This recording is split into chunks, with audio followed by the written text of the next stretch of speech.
नमः सिद्धेभ्यः।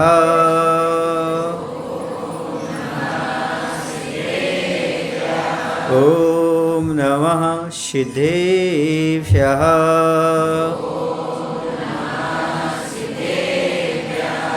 ॐ नमः सिद्धेभ्यः।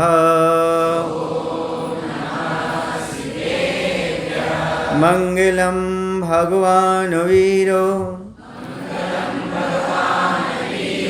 मङ्गलं गौतमो गणी मङ्गलं कुन्दकुन्दायो जैन धर्मोस्तु मङ्गलम्। बोले अहिंसा परमो धर्म की। देवादेव श्री पार्श्वनाथ भगवान की। आचार्य गुरुदेव भगवान श्री विद्यासागर जी महाराज जी की। नवाचार्य श्री समय सागर जी महाराज की।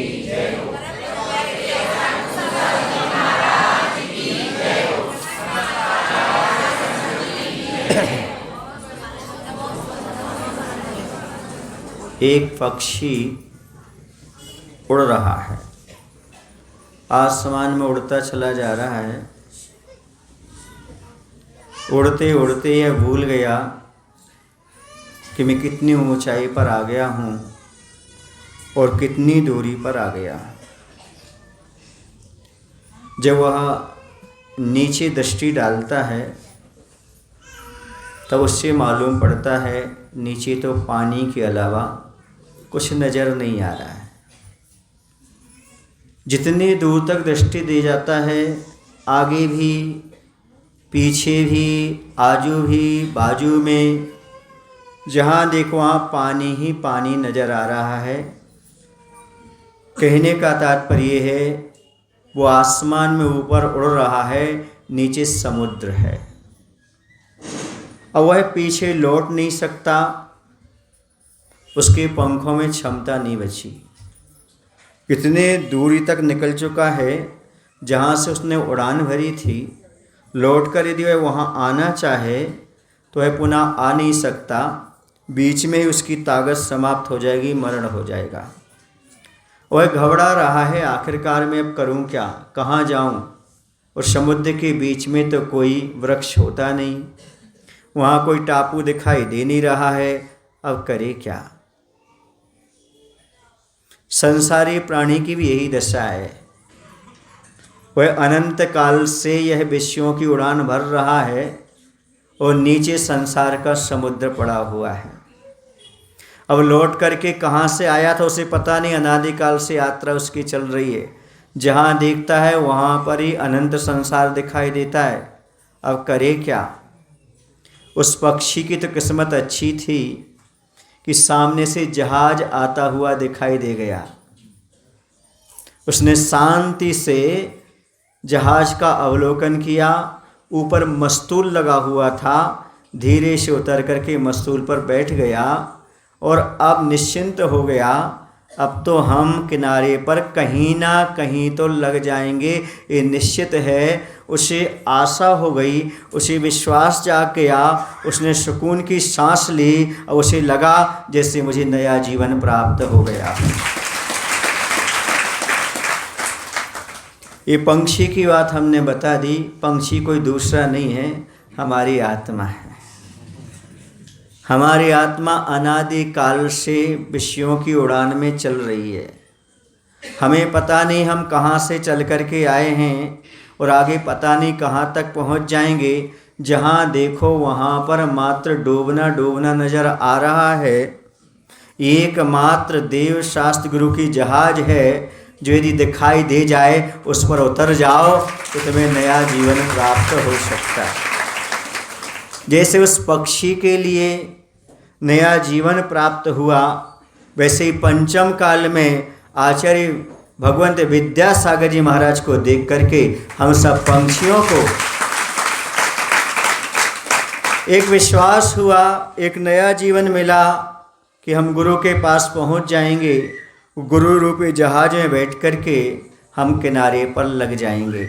इसलिए आज हम यहाँ बैठ कर के आनंद का अनुभव कर रहे हैं। इसलिए कर रहे हैं विषयों की तपन के बीच में रह कर के भी, घर गृहस्थी में रह कर के भी, आप लोग संसार में रह कर के भी, क्योंकि आपको ये विश्वास हो गया है हमें देव शास्त्र गुरु की नाव मिल गई है, हम निश्चित एक न एक दिन संसार से पार उतर जाएंगे। जो व्यक्ति ये विश्वास रखता है, श्रद्धा रखता है कि प्रभु गुरु हमारे खेवटिया हैं, हमें वो पार लगाएंगे, उसे किसी प्रकार की चिंता करने की आवश्यकता नहीं हुआ करती। वह कहीं भी संसार में चला जाए वह सुखी रहता है, आनंद का अनुभव करता है, क्योंकि उससे मालूम है अब हम संसार में डूबने वाले नहीं हैं, क्योंकि हमने सच्ची श्रद्धा जगा ली है, देवशास्त्र गुरु पर विश्वास जगा लिया है, हम सम्यक दृष्टि हो गए हैं, हम संसार में डूबने वाले नहीं हैं। अब हमें विश्वास है, अब हमें श्रद्धा है कि हमें अब मंजिल निश्चित रूप से मिलेगी।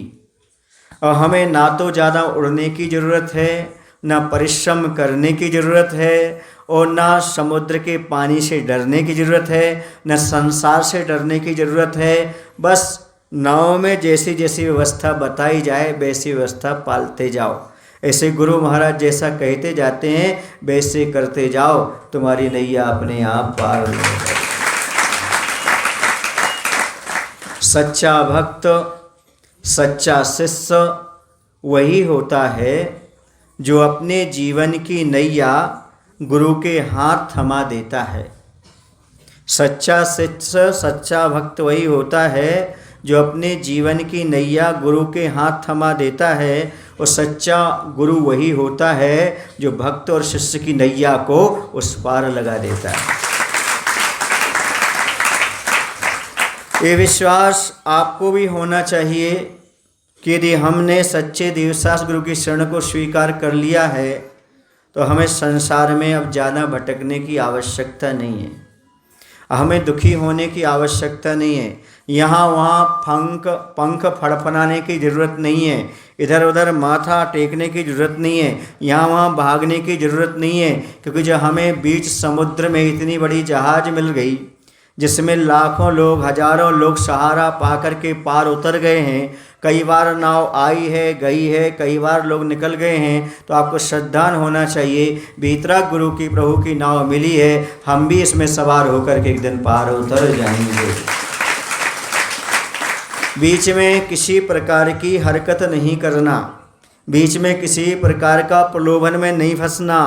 कहीं कोई आपको प्रलोभन देता है वहाँ नहीं जाना, आपको कहीं भी कुछ ही मिलने वाला नहीं है, क्योंकि जहाज़ के सहारे जो आ जाते हैं, जहाज़ में सारी सामग्री रहती है, जहाज़ बड़ी बड़ी होती हैं, उसमें सारी व्यवस्थाएं अपने आप होती हैं, वहाँ पर मार्केट भी होता है ना, वहाँ पर सोने की व्यवस्था, खाने की व्यवस्था, सारी महीनों महीनों तक लोग रह कर के उसमें यात्रा करते हैं। वैसे आप भी सोचो, देवशास्त्र गुरु के शरण में आ गए हैं, अब भटकने की जरूरत नहीं है, आपको जीवन भर की सारी व्यवस्थाएं अपने आप होती चली जाएंगी। आपको तो निश्चिंता से आँख बंद करके अब बैठना है, अब आपको बाहर भी नहीं देखना, इधर उधर भी नहीं देखना, समुद्र कितना लंबा है, कितना पार हो गए, कहाँ तक पहुँचे, कैसे पहुँचे, क्या हुआ, ये कुछ नहीं। क्यों? क्योंकि हमारा खेवनहार, हमारा खेवटिया, हमारा गुरु है, उसे चिंता करे लगी है, चिंता करेगा। यदि हम अपने आप को गुरु और प्रभु को नाव समझ करके समर्पित कर देते हैं तो अब नाव की जिम्मेदारी हो जाती है पार लगाने की। ऐसे ही हमारी जिम्मेदारी अब प्रभु और गुरु की हो जाती है, वो हमारी नैया को पार लगा देंगे। क्योंकि नाव में सवार होने के बाद, नाव में समर्पित होने के बाद निश्चिंतता हो जाना चाहिए। ऐसे ही सच्चा भगवान का भक्त निश्चिंत रहता है, कहीं चला जाए, कहीं भी रहे। अब मैंने तो एक ठिया पकड़ लिया है, एक ठिकाना पकड़ लिया है, एक आशा पकड़ लिया है। अन्यथा शरणम नास्ति त्वमेव शरणम मम तस्मात् कारुण्य भावेन रक्ष रक्ष दिनेश्वरा। ये विश्वास, ये श्रद्धा जब अंदर जागता है, ये विश्वास यदि जागता है तो आपका काम होता है। नाव में बैठ कर के भी यात्रा करते हुए दुखी रह सकते हो, और नाव में रहते यात्रा करते सुखी रह सकते हो। यदि आपके अंदर नाव में बैठे बैठे ये शंका उत्पन्न हो गई, ये नाव पार लगाएगी कि नहीं, तो आप सो भी नहीं पाओगे, आप आनंद भी नहीं ले पाओगे, और जो यात्रा का आनंद है वो आपका किरकिरा हो जाएगा, समाप्त हो जाएगा।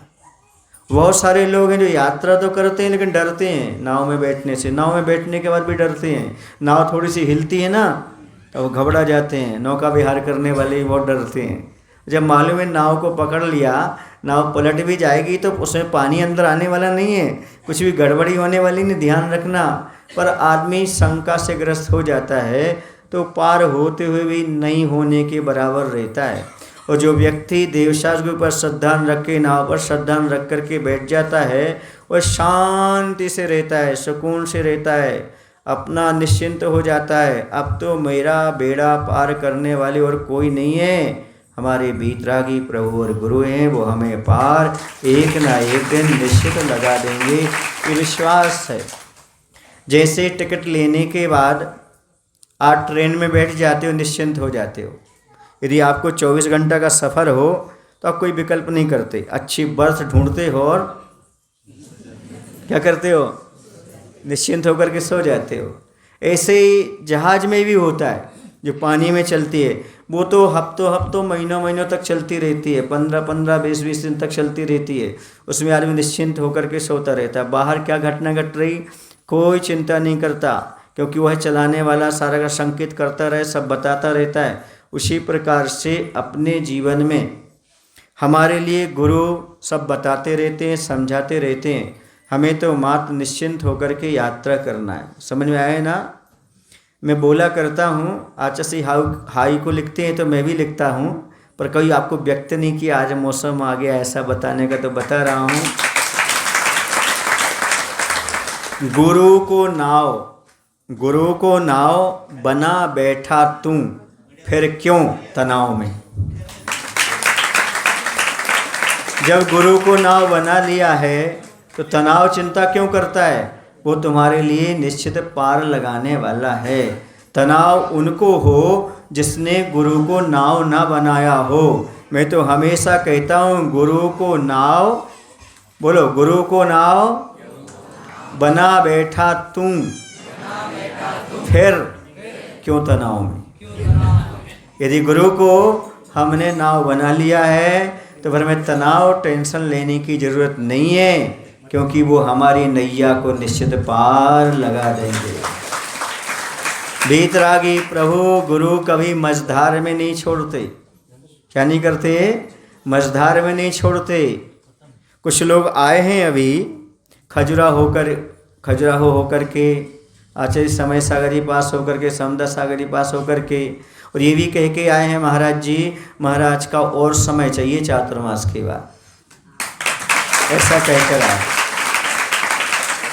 पर याद रखो, हम अभी मझधार में छोड़ने वाले तुम्हें नहीं हैं।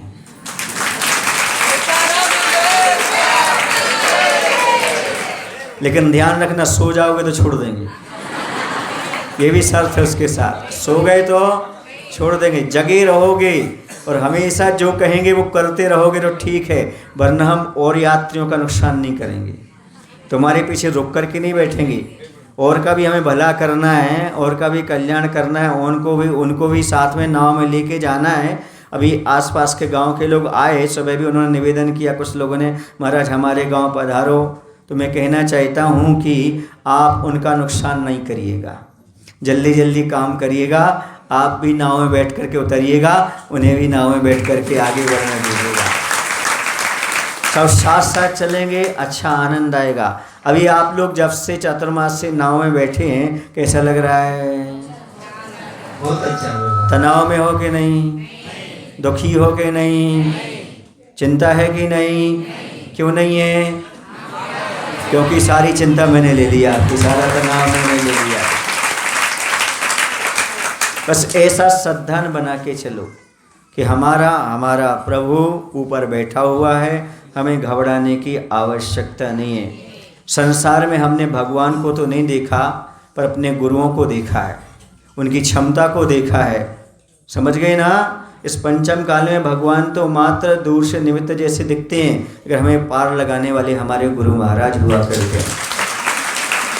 इसलिए उन पर श्रद्धा रखते हुए, अपने आप को समर्पित करते हुए और समय का भी सदुपयोग करते हुए, धन का सदुपयोग करते हुए, मन का सदुपयोग करते हुए जल्दी से जल्दी काम करेंगे तो आपको भी आनंद आएगा, हमें भी आनंद आएगा। और याद रखो, हम जो कार्य कर रहे हैं हमारे लिए नहीं है, वो सब आपके यहाँ रहने वाला है, आपके लिए होने वाला है, आपके लिए मिलने वाला है। समझ में आए ना? हम क्यों कर रहे हैं? क्योंकि हम अपने गुरु के प्रति भक्ति प्रदर्शित कर रहे हैं। मात्र गुरु के प्रति भक्ति का भाव है हमारा, इसलिए इस प्रकार का हम करने का सोच रहे हैं। क्योंकि जो गुरु की भक्ति नहीं करते वो दुर्गति के पात्र होते हैं, और दुर्गति के पात्र नहीं होना हो तो गुरु की भक्ति करते हुए 1 पैसा दान करो, पर गुरु मंदिर में दान करते हुए अपने जीवन को धन्य मानो, सौभाग्य मानो कि हमें गुरु के कुछ कार्य करने में हमारे लिए क्या मिल रहा है? एक सौभाग्य मिल रहा है। सदलगा के लिए लोग ये समझते हैं ये सिद्ध भूमि है, ये पवित्र भूमि है, लोग इसके लिए चरण स्पर्श करके जाते इस मिट्टी का, क्योंकि ऐसे महान आचार्य भगवंतों का यहाँ पर जन्म हुआ है। उस पवित्र भूमि में यदि आप एक भी पैसा लगाएंगे तो अनंत गुना आपको फल प्राप्त होने वाला है, ये निश्चित है। ये चलो, एक कंजूसी तो छूटी, एक कंजूसी तो छूटी। ऐसी बात नहीं है, जब से मैं आया हूँ तब से बहुत अंतर आया है आप लोगों में। मैं देख रहा हूँ अभिषेक में, पूजन में, दान में, सब में आप आगे हैं। ऐसे तैयार, इसलिए तो मैंने आपसे कहा है कि मैं मझधार में नहीं छोड़ूंगा। यदि ऐसे ही आप साथ देते रहे, ऐसे काम करते रहे तो पूरा काम होगा। मेरा आशीर्वाद है। ठीक है, इतना परिवचन ठीक है? हाँ, चलिए, इतना पर्याप्त समझता हूँ। शांति धारा करेंगे। बोले महावीर भगवान की जय। आज श्री विदेह विद्यासागर जी महाराज की जय।